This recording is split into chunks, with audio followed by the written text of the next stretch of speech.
Hi guys, ayun. Pupunta tayo ngayon sa bahay ng kaibigan ko. Hoy!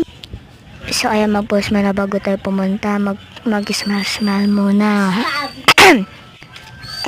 naman dyan.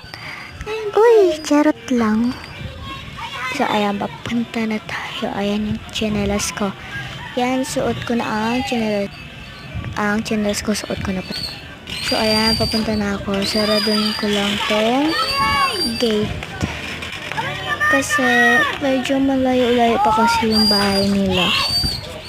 Kasi kakarating ko lang kasi sa school and gusto ko rin pumunta doon sa kaibigan ko. Ayun. So nagsayaw-sayaw pa dyan bago pumunta. Yung push to start. Tama na yan, huwag ka na magpasayaw-pasayaw. Bilisan mo na. Bilisan mo. Push to.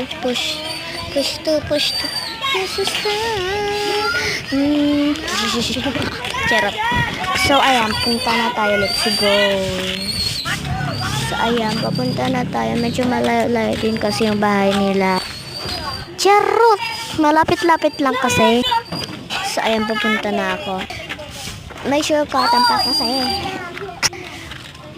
Charot! So, ayan. Malapit na kami. So, ayan. Kasama ko sila. Tardy. Claire. Yum. Ayan yung mga kasama ko. So, ayan. Medyo malapit na tayo. Ayan. So, ayan. Papunta na tayo. Malapit na. So, ayan. So, ayan. Medyo may aso pa dyan. So, ayan. Papunta na tayo. Ayan. Pero alam niyo kung sino takot dyan. Ayan o. Yung nakakulay green na yan. Ayan kung sino yan. Si Yam kasi. Ayan. Palakad-lakad na kami dyan. Malapit na kami. So, ayan. Paliko tayo dyan. Tapos pagkarating mo. So, ayan na yung bahay nila. Ayan na yung bahay nila. Ang layo, diba? Pagod ako. Ayan siya, guys. Nagsa-cellphone siya. Ayan siya. O, diba? Ang ganda niya din, guys. Ayan. Pinakita niya pa nga. Baka sasabihin niya na naman, hindi totoo. Ayan, magkasama kami. O, ayan. Ang ganda nga niya, diba? Ako nga ang pangit ko eh. Kaya yung pinakamaganda sa magkakaibigan namin. Ayan, nandidila pa. Go. Bye.